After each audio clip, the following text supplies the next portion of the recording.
Quantum online class में सभी BSc के स्टूडेंट्स का स्वागत है। और हम लोग जो है यूनिट 5 देख रहे हैं और उस यूनिट में हम लोगों ने इससे पहले हम लोगों ने देखा है कि किस प्रकार से जो है डिफरेंट काइंड्स के रिएक्शन होते हैं। तो उसी क्रम में आगे बढ़ते हैं। आपका जो अगला टॉपिक हम बताने वाले हैं वो है एनर्जी कंसिडरेशन। मतलब एनर्जी कंसिडरेशन रिएक्शंस में कैसे होते हैं, कैसे कंसीडर किए जाते हैं। इसको दूसरे शब्दों में हम कहते हैं एनर्जी डायग्राम। तो मेनली हम एनर्जी डायग्राम पढ़ेंगे रिएक्शंस के लिए।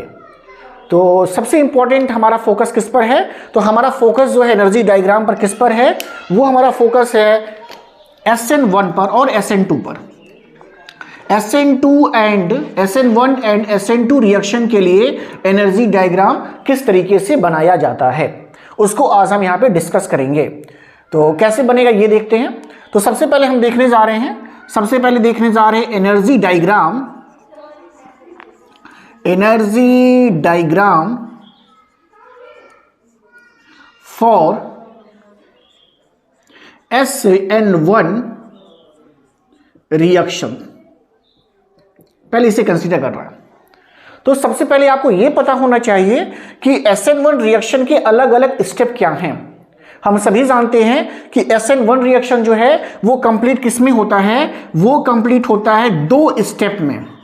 It is completed into 2 steps. 2 step में ये पूरा होता है। और वो दोनों स्टेप कैसे कैसे होते हैं तो ये बात हमें पता होना चाहिए। तो दोनों स्टेप कैसे कैसे हम लोग ने लिखा था, तो इस बात को जरा देखें कि दोनों स्टेप कैसे होते हैं, कैसे बनते हैं। तो पहले स्टेप में क्या होता है, फर्स्ट स्टेप में लिख दे रहे हैं फर्स्ट स्टेप। ये फर्स्ट स्टेप में क्या होता है, फर्स्ट स्टेप में आपका जो सबस्ट्रेट मॉलिक्यूल होता है, सबस्ट्रेट मॉलिक्यूल का मतलब आपका टर्सरी ब्यूटाइल ब्रोमाइड ऐसा रहता है ये। तो पहले स्टेप पे क्या होता है, ये बॉन्ड यहां से ब्रेक करता है और ये जब बॉन्ड यहां से ब्रेक करता है तो क्या बनता है, तब जाकर के बनता है यहां पे एक कार्बोकेटायन। ऐसा हमने बताया हुआ है, जो बच्चे इसका पहला वीडियो नहीं देखे वो देख ले। ऐसा तो ऐसे बनता है कार्बोकेटायन। तो ये कार्बोकेटायन कहलाता है। तो पहले स्टेप पे क्या होती है, बॉन्ड ब्रेक करता है। जब ये बॉन्ड ब्रेक करेगा तो सबस्ट्रेट की एनर्जी ज्यादा हो जाएगी और फिर से जब कार्बोकेटायन बन जाएगा तो फिर एनर्जी क्या होती है, कम हो जाती है। ऐसा तो जब ब्रेकिंग होगा, जब कुछ रिएक्शन होने वाला होता है तो हमेशा क्या होगी, एनर्जी ज्यादा होगी। यानी अगर हम इसके लिए डायग्राम बनाना चाहें पहले स्टेप के लिए केवल, तो कैसे हम डायग्राम बना सकते हैं। तो देखिए हम क्या करने वाले हैं, कैसे बनाते हैं डायग्राम को। यहां देखिए एक साइड बना रहे हैं आपके लिए हम। तो इस पर हम एनर्जी लेते हैं। तो इस पर हम क्या ले रहे हैं, एनर्जी, रिएक्शन की एनर्जी ऐसा। और इस पे लिखेंगे रिएक्शन कोऑर्डिनेट। जो रिएक्शन में घटनाएं होती हैं वो यहां पे लिखा जाता है। इसे हम कहते हैं रिएक्शन कोऑर्डिनेट। रिएक्शन में जो भी चीजें होंगी वो सब क्या होगी, एक्स एक्सिस पर दिखाई जाएंगी। और उसकी एनर्जी कम या ज्यादा हो रही है उसको वाई एक्सिस पर। तो जब देखिए कैसे हम दिखाएंगे, हम सपोज कर रहे हैं कि हमारा सबस्ट्रेट मॉलिक्यूल है और उसकी एनर्जी कहां पर है, उसकी एनर्जी यहां कहीं पर है, सपोज करते हैं ऐसे। तो यहां पर क्या है, यहां पर ये सबस्ट्रेट मॉलिक्यूल है आपका। सबस्ट्रेट मॉलिक्यूल को हम क्या लिख सकते हैं, इतने बड़े पोर्शन को हम क्या दिखा सकते हैं, आर। तो हम क्या दिखा सकते हैं, आर। ये पूरा बड़ा पोर्शन दिखा सकते हैं आर, यानी ये पूरा बड़ा पोर्शन इतने को हम दिखा रहे हैं आर के बराबर है। और उसके साथ क्या लगा दे रहे हैं, उसके साथ इसे हम मान ले रहे हैं एक्स ऐसा। तो हम यहां लिख सकते हैं छोटे से फॉर्म में कि हमने क्या दिखाया, यहां पे क्या लिया है, आर और एक्स को लिया है, ऐसे दिखा सकते हैं। अब मैं कह रहा हूं कि जब ये बॉन्ड ब्रेक करेगा, जब ये बॉन्ड ब्रेक करने वाला होगा तो एनर्जी बढ़ेगी। तो एनर्जी बढ़ता हुआ दिखाना अगर आपको है तो आप कैसे दिखाएंगे, तो देखो भाई एनर्जी क्या हुई है, बढ़ रही है। देखिए ऐसे ये एनर्जी बढ़ी ऐसा। तो कब तक बढ़ रही है, जब तक ये बॉन्ड ब्रेक नहीं करेगा। यानी यहां पर क्या हो रहा है, यहां पर आर और एक्स के बीच में बॉन्ड ब्रेक हो रहा है ऐसा। और जब बॉन्ड ब्रेक हो गया तो ये देखिए बन गया कार्बोकेटायन। तो कार्बोकेटायन फिर स्टेबल मॉलिक्यूल है, तो फिर क्या होगा, एनर्जी कम होगा। और एक स्टेज ऐसा आएगा कि फिर एनर्जी कितना हो जाएगा, कम होकर के ऐसे हो जाएगा ऐसे। और यहां पर क्या बना है, यहां पर आपका बन गया क्या भाई, आर प्लस। यानी क्या है, कार्बोकेटायन है। आर प्लस का मतलब ये पूरा पोर्शन में देखिए आर मान के रखा है, तो इसलिए हमने वहां क्या लिख दिया है, आर प्लस। तो ये R+ हो गया। देखिए रिएक्शन देखो यही पूरा नहीं हुआ है, अगला स्टेप भी है इसमें। फिर अगले स्टेप पे क्या होगा कि ये जो सेकंड स्टेप देखो, सेकंड स्टेप में क्या होता है कि जो ये आपका कार्बोकेटाइन बना है, यानी कहने का मतलब है क्या, कहने का मतलब है C+ के साथ CH3 और CH3 ये जो बना है ऐसा। अब इसके ऊपर क्या होता है, अब इसके ऊपर न्यूक्लियोफाइल यानी OH-, इसी को हम क्या कहते हैं, न्यूक्लियोफाइल कहते हैं, ऐसे लिखते हैं, ऐसे उसका अटैक होता है। तो ये क्या दिखाते हैं हम लोग, ऐसे दिखाते हैं, मतलब ये इसको अप्रोच करता है। तो फिर से जब अप्रोच होगा तो फिर एनर्जी बढ़ेगी। जब भी कोई इवेंट होगा तो हमेशा एनर्जी क्या होगी, बढ़ेगी। तो अब क्या होगा, फिर एनर्जी बढ़ेगी, फिर एनर्जी इंक्रीज करेगी ऐसे। लेकिन इतना इंक्रीज नहीं कर जाएगा, अगर इतना इंक्रीज कर जाएगा तो ये फिर R के साथ ये जुड़ जाएगा X से, तो उससे कम इंक्रीज करेगा। और इस समय क्या होगा, इस समय यहां पर, यहां देखिए इस जगह पे क्या होगा, इस जगह पे मतलब है कि जो R+ था वो क्या कर रहा है, न्यूक्लियोफाइल के साथ NU के साथ क्या कर रहा है भाई, बॉन्ड बनाने की कोशिश कर रहा है या बॉन्ड बन रहा है ऐसा। यानी ये जो इवेंट है, इस इवेंट की एनर्जी यहां कहीं पर सस्टेन करती है, यहां कहीं पाई जाएगी। और फिर आप क्या देखते हैं, फिर आप देखते हैं कि ये बदल जाता है किस में, ये बदल जाता है प्रोडक्ट में। तो जो प्रोडक्ट बनता है वो कैसे लिखते हैं, CCH3 CCH3 और OH, ये तो बनता है, यही बनता है। अब ये स्टेबल है, कितना स्टेबल है, तो जो रिएक्टेंट मॉलिक्यूल था, जो सबस्ट्रेट मॉलिक्यूल था, उससे भी ज्यादा। तो इसकी एनर्जी क्या होगी, सबसे कम पाई जाएगी, ऐसे कहीं पाई जाएगी।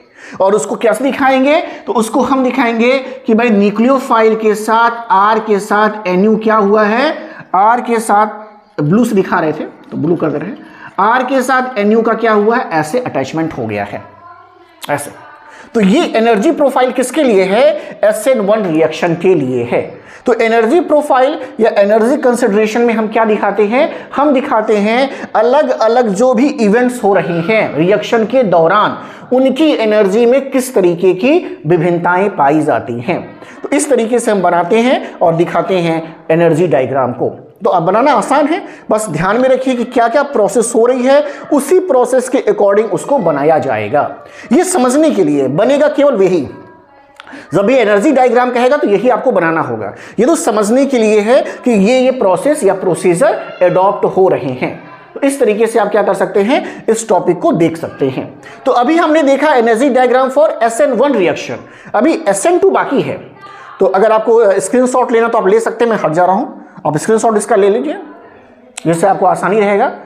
मैं बार बार कहता हूं कि कॉपी पर नोट करते चलें, तो जिससे आपको सुविधा रहेगा आखिरी टाइम में देखने में, तो ये आपको हेल्प करेगा।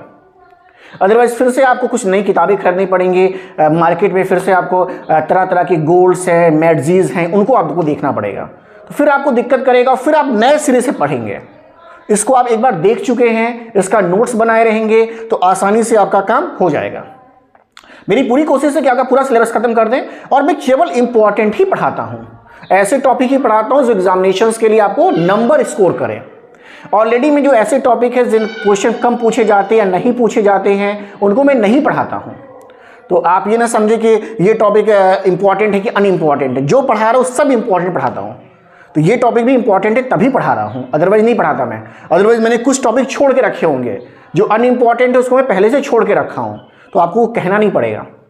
तो आई थिंक आपने कर लिया होगा। अब इसी तरीके से हम SN2 को देखेंगे, यानी एनर्जी डायग्राम फॉर SN2 कर दीजिए। और क्या भाई, हम तो इसी पे कर दे रहे हैं, SN2 रिएक्शन ऐसे। तो SN2 रिएक्शन आप जानते हैं सिंगल स्टेप प्रोसेस है। तो SN2 अगर सिंगल स्टेप प्रोसेस है तो इसे 2 की जगह क्या लिखना पड़ेगा भाई, 2 की जगह लिखना पड़ेगा दिस इज अ 1 स्टेप और सिंगल स्टेप प्रोसेस। एक ही स्टेप में कंप्लीट होता है, ये तो सब मिटाना पड़ेगा, ये सब मिटाना पड़ेगा क्योंकि एक ही स्टेप में है और हम यहाँ 2 स्टेप बनाए हैं। तो इसे मैं हटा दे रहा हूँ बाकी चीज़ों को, फिर समझते हैं इसमें। ऐसे बच्चे जो नए हैं चैनल को सब्सक्राइब करें, लाइक भी क्या करें। देखिए तो ये सिंगल स्टेप प्रोसेस है, एक ही स्टेप होना है। तो कैसे प्रोसेस होता है जब देखिए समझिए, जो स्टेप यहाँ पर होगा वही वहाँ बनेगा। तो आपको स्टेप पता होना चाहिए, तभी तो बना पाएंगे। रट्टा कैसे मारेंगे भाई, कितना रटेंगे, ये ऊपर जाएगा फिर नीचे आएगा, फिर ऊपर जाएगा फिर नीचे आएगा, ऐसे कैसे रटोगे भाई, और कहीं मिस कर गए तब क्या करोगे। तो पहले स्टेप आपको पता होना चाहिए, उसके अनुसार ये बनेगा। ओके, देखते हैं, एक ही स्टेप का प्रोसेस है। तो होता क्या है, होता ये है कि CH3Br होता है ऐसा। ओके, और इसके साथ इसी समय न्यूक्लियोफाइल भी अटैच करेगा। ये तो होता है, मतलब ये आपका सबस्ट्रेट है और सबस्ट्रेट के साथ इसकी अप्रोचिंग होती है, तो इसकी अप्रोचिंग करता है ये कार्बन के साथ और बनता है एक ट्रांजिशन स्टेट। और ट्रांजिशन स्टेट जो बनता है वो कैसे हम दिखाते हैं कि H और H से, और दिखाते हैं कि भाई ये बॉन्ड टूट रहा है ये वाला, और लेकिन एक बॉन्ड अभी बन रहा है। तो ये बॉन्ड ना तो पूरा टूटा और ये बॉन्ड ना तो पूरा बना। तो ऐसे कंडीशन में ये जो स्टेट है इसको कहते हैं ट्रांजिशन स्टेट। ये कौन सा स्टेट है, इसे हम कहते हैं ट्रांजिशन स्टेट। ये सबसे एक्टिव स्टेट है, इसलिए इसकी एनर्जी ज्यादा होगी ऐसा। और अगले में क्या होगा, ये ट्रांजिशन स्टेट कन्वर्ट हो जाएगा प्रोडक्ट में, यानी ये अगले में क्या होगा, बदल जाएगा, ये बॉन्ड पूरा टूट जाएगा और ये पूरा बॉन्ड बन जाएगा, यानी OH आ जाएगा और CH3 बन जाएगा। ऐसे यही होता है, ये SN2 रिएक्शन है आपका। अब देखिए, अब इसको हम इस Cr3 को फिर R मान ले रहे हैं, माना दूसरे पेन से कर दें तो आपको आसानी रहेगा। ये R है और ये मान लिया Br है, तो ये सबस्ट्रेट है। ओके, ट्रांजिशन स्टेट पर आइए। ट्रांजिशन स्टेट पे हम क्या मान लें कि भाई देखो R है, ये CH3, इसके साथ आपका Br की जगह X कर दे रहे हैं, कुछ भी हो सकता है ना, X कर दे रहे हैं। तो देखो ये X मान ले रहे हैं और एक साइड से ये जो है न्यूक्लियोफाइल कहलाता है, इसे न्यूक्लियोफाइल मान लेते हैं ऐसे। तो ये न्यूक्लियोफाइल साहब है, तो न्यूक्लियोफाइल साहब हैं, तो ये न्यूक्लियोफाइल ऐसे कर लेते हैं, देखो ऐसे, तो आसान हो जाएगा, छोटा हो जाएगा। तो ट्रांजिशन स्टेट को हम ऐसे दिखाते हैं। बात क्लियर है। और जब प्रोडक्ट बनेगा तो कैसे बना लेंगे, तो प्रोडक्ट में हम बना लेंगे कि भाई देखो ये आपका न्यूक्लियोफाइल है ये, और इसने R के साथ बॉन्ड बना लिया, ये R था ऐसे। तो कितने स्टेप हो रहे हैं देखो, पहले स्टेप ये तो ये भाई आपका सबस्ट्रेट है, अगले स्टेप में ये ट्रांजिशन स्टेप दिखाना होगा, और लास्ट में क्या दिखाना है, प्रोडक्ट, यानी 3 ही स्टेप दिखाना है। तो कैसे दिखा सकते हैं तीनों स्टेप को, तो देखिए इसे बनाने की कोशिश करते हैं।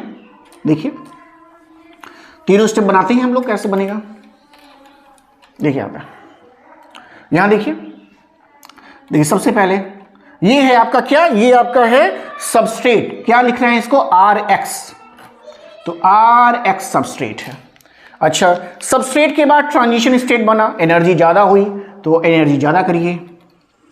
देखिए भाई एनर्जी ज्यादा हो रही है, ये एनर्जी ज्यादा हुई, तो यहां क्या बना, ये ट्रांजिशन स्टेट बना, यानी वहां पर क्या बना है, यहां पर बना है NU, फिर क्या बना R, फिर क्या बना X, ऐसा बना, ये वाला स्टेप ट्रांजिशन स्टेट बना वहां पे। और वो किस में बदल गया, प्रोडक्ट में। तो प्रोडक्ट की एनर्जी हमेशा सबस्ट्रेट से कम होगी, तभी तो ज्यादा स्टेबल होगा। तो ये बना आपका प्रोडक्ट। तो प्रोडक्ट कैसा बना है, तो प्रोडक्ट को लिखेंगे NUR। देखिए जो यहां पर मैं देख रहा हूं वही वहां बना रहा हूं, तो मुझे याद करने की आवश्यकता नहीं पड़ती है।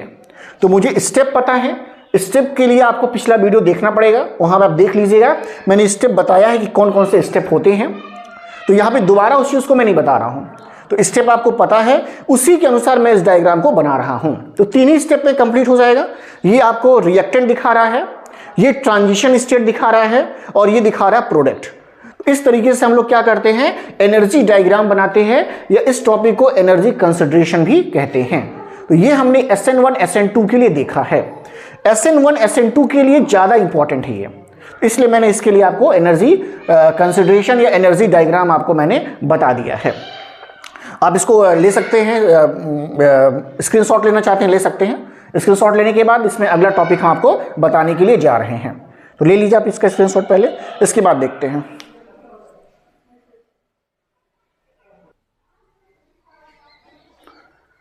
अब इसमें जो है इसी में आगे कर रहे हैं, यूनिट 5 में ही। अब इसमें का एक और इम्पॉर्टेंट टॉपिक हम आपको पढ़ाने जा रहे हैं, और वो इम्पॉर्टेंट टॉपिक किस नाम से जाना जाता है, तो वो इम्पॉर्टेंट टॉपिक जाना जाता है रिएक्शन इंटरमीडिएट्स के नाम से। तो ये भी बहुत इंपॉर्टेंट टॉपिक है। यहां से रिएक्शन इंटरमीडिएट्स के बारे में हम आपको बताने जा रहे हैं। तो रिएक्शन इंटरमीडिएट्स के बारे में देखें तो पहले आप ये जानें कि रिएक्शन इंटरमीडिएट्स है क्या। आप इसको समझेंगे तो आपको बातें समझ में आ जाएंगे। देखिए जैसे मान लीजिए रिएक्शन ए कर रहा है और बी कर रहा है, ऐसे अभी कुछ बना सी, और ये सी जो है अभी प्रोडक्ट नहीं है। ये हो क्या रहा है कि ये बीच में बन रहा है ऐसा, और सी क्या कर रहा है फिर जो है डी के साथ रिएक्शन कर रहा है, और तब जाके क्या बन रहा है, सी और डी बन रहा है। ये प्रोडक्ट है ऐसा। प्रोडक्ट का मतलब उत्पाद है, ये आपको यही बनाना था, लेकिन बीच में ये सी बन रहा है ऐसा। यानी रिएक्शन के बीच में कुछ और भी चीजें बन रही हैं, उसको हम क्या कहते हैं, रिएक्शन इंटरमीडिएट्स। इंटरमीडिएट्स का मतलब बीच में बनने वाला, कुछ बीच में बन जाए तो वो रिएक्शन इंटरमीडिएट्स कहलाते हैं। जितने भी रिएक्शन इंटरमीडिएट्स बनेंगे वो काफी ज्यादा रिएक्टिव होंगे, तभी रिएक्शन आपका तेजी से प्रोसीड करता है। तो अब हम क्या पढ़ने जा रहे हैं कि रिएक्शन के दौरान जो बीच में बनने वाले आपके आयन या मॉलिक्यूल हैं उनको किस नाम से जानते हैं और वो कैसे बन रहे हैं, ये अब देखने जा रहे हैं। तो बातें समझ में आ गई होंगी किस चीज को देखने जा रहे हैं ना, तो ये बातें समझने वाली है। तो अब देखते हैं जो पहला देखने जा रहे हैं इसमें। तो फर्स्ट हम देखने जा रहे हैं इसमें, देखिए पहला नाम जो है, पहला जो नाम उसका नाम है कार्बोकेटायन। कार्बोकेटायन ऐसा, या इसका एक और नाम है, इसे कहते हैं कार्बोनियम आयन। क्या कहते हैं इसे, कार्बोनियम आयन भी कहते हैं। ये दो नामों से जाना जाता है, या तो इसे आप कार्बोकेटायन के नाम से जानिए या आप इसे कहिए कार्बोनियम आयन। काफी इंपॉर्टेंट है भाई, इंपॉर्टेंट लिख लीजिएगा, इस पे क्वेश्चन आने तय रहते हैं। तो काफी इंपॉर्टेंट टॉपिक पढ़ा रहे हैं आपको, आपको ध्यान दीजिएगा इस पे, उसका नोट्स बना लीजिएगा। देखिए पॉइंट वाइज बता रहे जिससे आपको याद रहे। तो कार्बोनियम आयन या कार्बोकेटायन की हम बात करें तो सबसे पहले ये दिमाग में रखिए ये बनता कैसे है। तो फर्स्ट पॉइंट क्या इसके लिए है, फर्स्ट पॉइंट क्या है कि भाई इट इज फॉर्म्ड बाई, कैसे बनेगा, it is formed by heterolytic fission. कैसे बनेगा, हेट्रोलिटिक फिशन से बनता है। जब भी इसका निर्माण होगा, जब भी इसका फॉर्मेशन होगा तो हमेशा हेट्रोलिटिक फिशन आपको देखने को मिलेगा। अब हेट्रोलिटिक फिशन क्या था, याद आया आपको, मैंने पहला वीडियो यही बनाया है कि होमोलिटिक फिशन क्या है और हेट्रोलिटिक फिशन क्या है। क्या बताया था मैंने, देखिए जैसा याद करिए क्या बताया था। तो मैंने आपको बताया था कि मान लीजिए कोई कार्बन है और कार्बन अपने से ज्यादा इलेक्ट्रोनेगेटिव एटम से जुड़ा हो, ऐसे। अब कार्बन ऐसे बना दे रहे हैं इस तरीके से। अब ये मान लीजिए कि ये जो है ज्यादा इलेक्ट्रोनेगेटिव है, किसकी तुलना में, इस कार्बन की तुलना में। तो शेयरिंग इलेक्ट्रॉन भाई किसके साइड है, इस एक्स के साइड रहेगा। तो अब क्या होगा, जब ये बॉन्ड ब्रेक करेगा, जब ये बॉन्ड ब्रेक करेगा, यानी इस बॉन्ड को अगर हम क्या करते हैं, ब्रेक करते हैं, ऐसे तोड़ते हैं, तो जो शेयरिंग इलेक्ट्रॉन है वो एक्स के साथ जाएगा। यानी यहां पर जो एक्स बनेगा उसके ऊपर नेगेटिव चार्ज आएगा और इसके पास ये दोनों इलेक्ट्रॉन आ जाएंगे, ये जो शेयरिंग इलेक्ट्रॉन है। तो शेयरिंग इलेक्ट्रॉन एक्स के पास चला गया तो जो कार्बन बनेगा उसके ऊपर आ जाता है प्लस चार्ज, ऐसे। और साथ साथ क्या होते हैं, ये भाई तीन ऐसे जुड़े हुए हैं, ऐसा। तो ये जो पॉजिटिवली चार्ज कार्बन आप देख रहे हो, इसी को हम किस नाम से जानते हैं, इसी को हम कहते हैं कार्बोकेटायन के नाम से जानते हैं, या कार्बोनियम आयन के नाम से जानते हैं। तो ये पॉजिटिवली चार्ज जो कार्बन आपका एटम है, इसे कहते हैं कार्बोकेटायन। तो आपको समझ में आया ना कि कार्बोकेटायन कैसे बन रहा है, हमेशा बनेगा हेट्रोलिटिक फिशन से, जब कार्बन से ज्यादा इलेक्ट्रोनेगेटिव एटम उससे जुड़ा हुआ होता है। अच्छा, ऐसी कंडीशन है, तो ऐसी कंडीशन में आपको क्या देखने को मिलेगा, इस बात को भी समझ लेते हैं। तो इस कंडीशन में देखिए क्या होता है कि कार्बन के जो आउटर मोस्ट ऑर्बिटल है, कार्बन का जो आउटर मोस्ट ऑर्बिटल है, ऐसा, उसमें इलेक्ट्रॉन की संख्या कितनी रहती है, तो 6 रहती है। 6 कैसे रहेगी भाई, देखिए 3 तो इसके इलेक्ट्रॉन होंगे, चौथा इलेक्ट्रॉन शेयरिंग से, पांचवा इलेक्ट्रॉन भी शेयरिंग से और छठा इलेक्ट्रॉन भी शेयरिंग से, ऐसा होना चाहिए। इतने इलेक्ट्रॉन इसके पास पाए जाएंगे। यानी कितने इलेक्ट्रॉन होंगे इसके पास, 6 इलेक्ट्रॉन का सिस्टम होगा। तो ये 6 इलेक्ट्रॉन का सिस्टम है। अब देखिए 8 इलेक्ट्रॉन होना चाहिए, तो इसका बिहेवियर कैसा होगा? ये इलेक्ट्रॉन डेफिशिएंट है कि इलेक्ट्रॉन रिच है?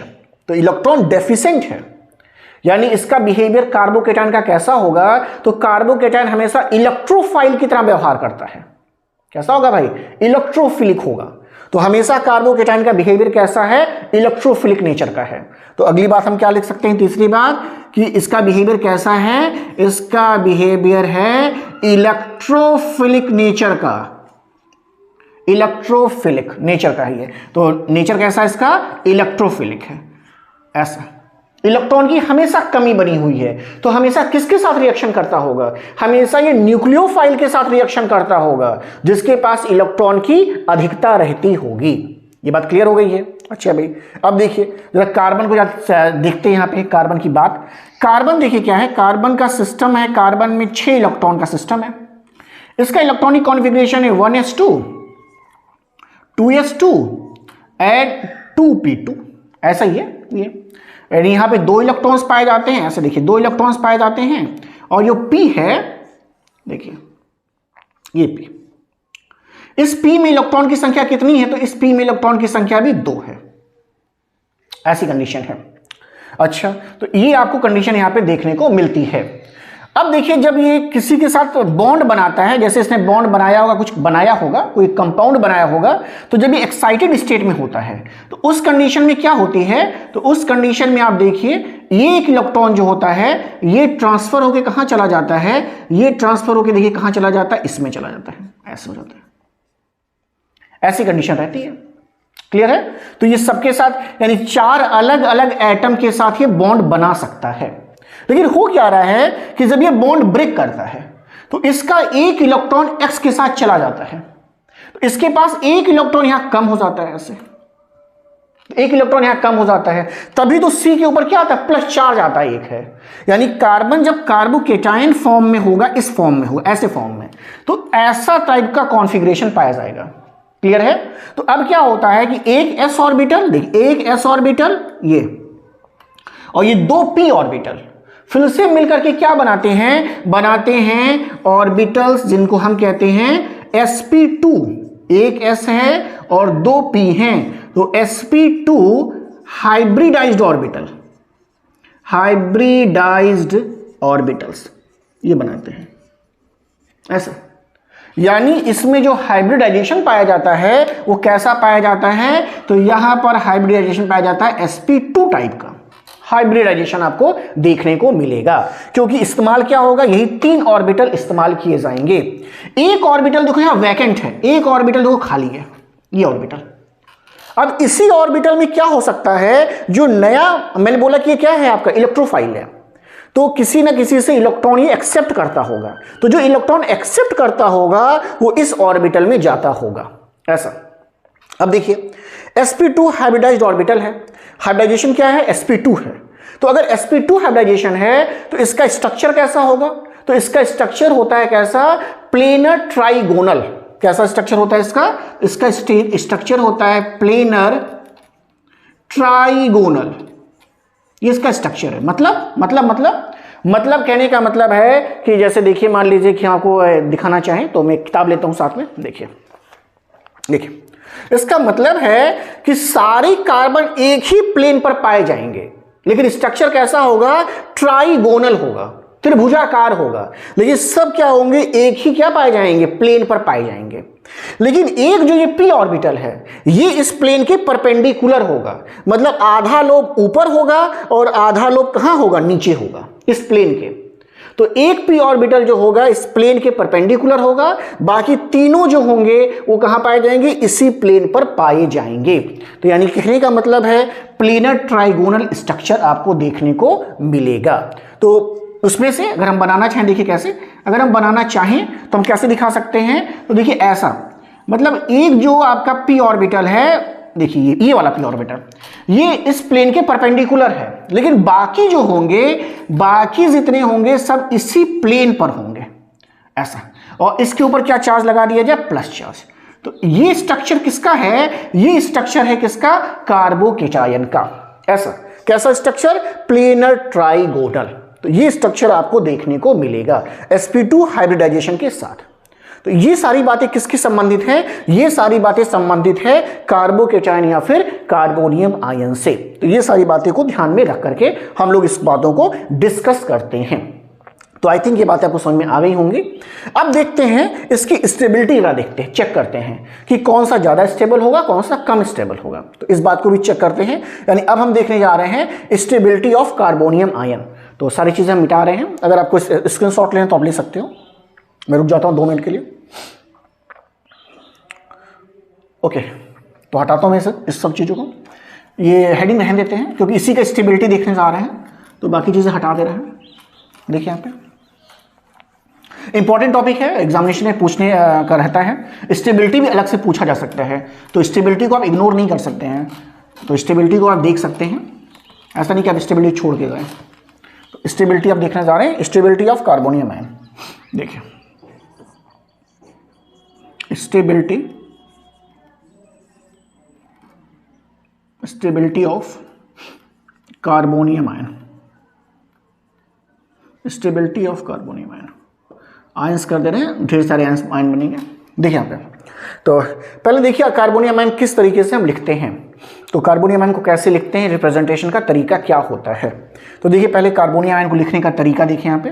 तो सपोज करिए कि पहला जो कार्बोनियम आयन है वो कैसा है, देखिए ऐसा है। देखिए इसे प्लस लगा ऐसे, भाई ये कार्बोनियम आयन है, प्लस चार्ज लगा है। तो इसको हम क्या कहते हैं, इसको हम कहते हैं मिथाइल कार्बोनियम आयन। क्या नाम है इसका, मिथाइल कार्बोनियम आयन। ऐसा। अब जैसे जैसे इसका हाइड्रोजन को आप हटाएंगे और कोई दूसरा ग्रुप यहां पे जोड़ेंगे, वैसे वैसे नाम इसका बदलेगा। जैसे इसका नाम मिथाइल कार्बोनियम आयन है। अब सपोज करिए आपने क्या किया, C रखा, H रखा, H रखा, लेकिन एक H को आपने R से हटा दिया ऐसे, और ये प्लस चार्ज इस पर है, ये प्लस चार्ज है इस पर ऐसे। तो इसका नाम क्या होगा, इसका नाम होगा प्राइमरी कार्बोकेटायन, प्राइमरी कार्बोकेटायन, या इसको 1 डिग्री भी कार्बोकेटायन कहते हैं, 1 डिग्री ऐसा। अब ऐसे जैसे जैसे आप हाइड्रोजन हटाते जाओगे 1 degree, 2 degree, 3 degree, primary, secondary और टर्सरी बनेगा। तो अब देखिए दोबारा भी बन सकता है। दोबारा क्या कर सकते हैं, C रखें, H, और इस बार क्या करें, 2 हाइड्रोजन हटा दीजिए कोई भी ग्रुप से, ऐसे ऐसे कर दीजिए। तो इसका नाम मैंने क्या बोला, सेकेंडरी ये है। इसका नाम क्या होगा, इसका नाम होगा सेकेंडरी, इसका नाम होगा सेकेंडरी कार्बोकेटायन, ऐसा इसका नाम होगा। या 2 डिग्री भी मैंने कहा भाई, 2 डिग्री भी कहते हैं इसे। अब एक और पॉसिबिलिटी हो सकती है। अगली पॉसिबिलिटी क्या है, अगली पॉसिबिलिटी है कि भाई तीनों हटा दो, तीनों H हटा दो R से, ऐसे देखो ऐसे, और प्लस चार्ज तो रहेगा ही रहेगा, तभी तो एक कार्बोकेटायन है। तो इसका नाम क्या होगा, इसका नाम होगा टर्सरी, टर्सरी कार्बोकेटायन, या फिर क्या कहते हैं 3 डिग्री कहते हैं। आप हिंदी मीडियम से तो इसे कहते थे प्राथमिक कहते थे, इसे द्वितीयक कहते थे, इसे आप तृतीयक कहते थे। तो वही नाम है बस इंग्लिश में, और क्या है, primary, secondary, tertiary, 1 degree, 2 degree, 3 degree.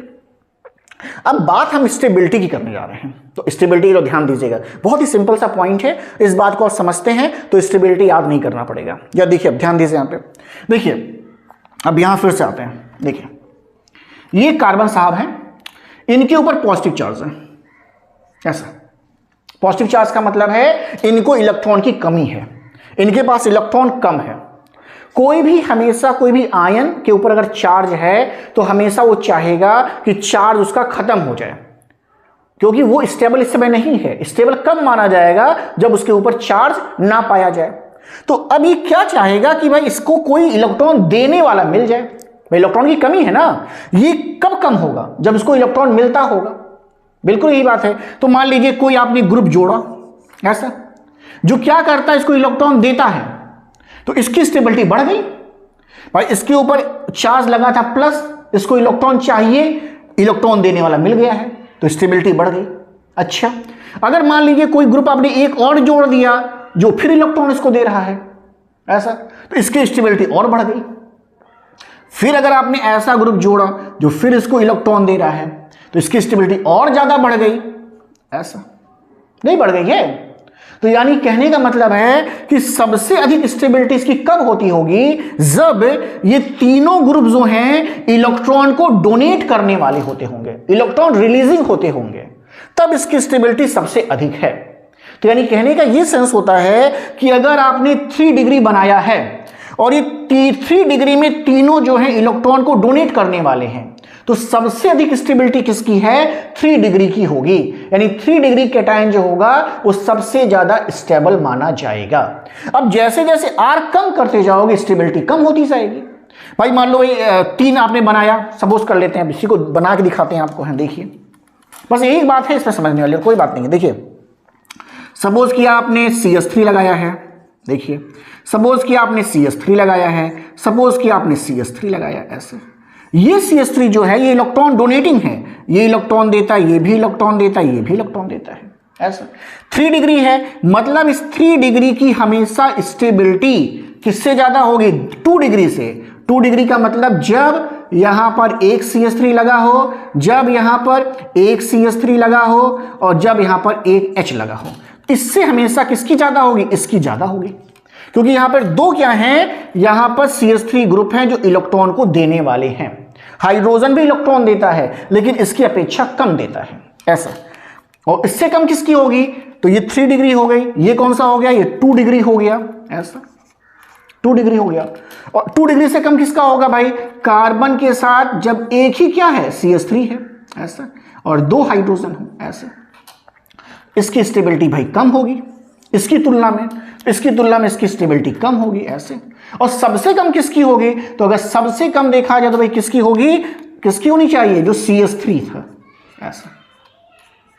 देखिए इस तरीके से। तो इस तरीके से आप देखेंगे कि अगर इलेक्ट्रॉन डोनेटिंग ग्रुप लगे हैं या इलेक्ट्रॉन रिलीज करने वाले ग्रुप लगे हैं, तो जो 3 डिग्री की स्टेबिलिटी है वो सबसे अधिक पाई जाती है। तो ये स्टेबिलिटी का क्या है, डिक्रीजिंग ऑर्डर है। आप इधर से इधर जाएंगे तो स्टेबिलिटी क्या हो रही है, घटती जा रही है। तो स्टेबिलिटी का डिक्रीजिंग ऑर्डर हमने आपको बताया है कि किस प्रकार से स्टेबिलिटी जो है ये कम होती जाती है। ये 2 डिग्री है और ये क्या है आपका 1 डिग्री है, और इसका नाम क्या है, मिथाइल कार्बोकेटायन। तो ये क्या है, मिथाइल कार्बोकेटायन, ऐसा। ये मिथाइल कार्बोकेटायन है। तो ये स्टेबिलिटी का इसका ऑर्डर होता है। तो ये 2 चीजें इसका इंपॉर्टेंट है, स्ट्रक्चर इसका इंपॉर्टेंट है, कार्बोनियम या कार्बोकेटायन किसे कहते हैं इंपॉर्टेंट है, और इसकी स्टेबिलिटी का क्या ट्रेंड है ये भी इसका इंपॉर्टेंट है। तो इन बातों के साथ ही कार्बोकेटायन भी खत्म हो रहा है। अभी 2 इंटरमीडिएट्स और बाकी हैं, उनको अगली क्लास में देखेंगे, अदरवाइज ये वीडियो लंबा हो जाएगा काफ़ी ज़्यादा। तो कोशिश होगी कि जल्दी से जल्दी आपका ये टॉपिक खत्म करके फिर इसके बाद यूनिट आपको मैं 4 बता दूंगा, और लास्ट में आपको इस पर ये आपका आइसोमेरिज्म बता दूंगा। तो आपके काफ़ी कुछ ज़्यादा काफ़ी हद तक चीज़ें खत्म हो जाएंगी। कोशिश करना है कि इस हफ्ते आपका यूनिट 4 भी खत्म कर दूँ मैं। तो यूनिट 4 जब खत्म हो जाएगा तो काफ़ी रिलैक्स हम लोग हो जाएंगे। तो 3 यूनिट हम पढ़ चुकेंगे, दूसरा पढ़ लेंगे, 5वां पढ़ रहे हैं, चौथा आपको बता देंगे। तो 3 यूनिट खत्म हो जाएंगे। अगले हफ्ते में जो इसका नेक्स्ट हफ्ता आएगा उसमें आपको आइसोमेरिज्म बता देंगे। तो काफ़ी कुछ कवर कर लेंगे हम इसमें। तो कोशिश करते हैं हम लोग लगातार आप देखते रहें, लाइक करते रहें, बच्चों को शेयर करते रहें, लोगों को बताते रहें। And thank you.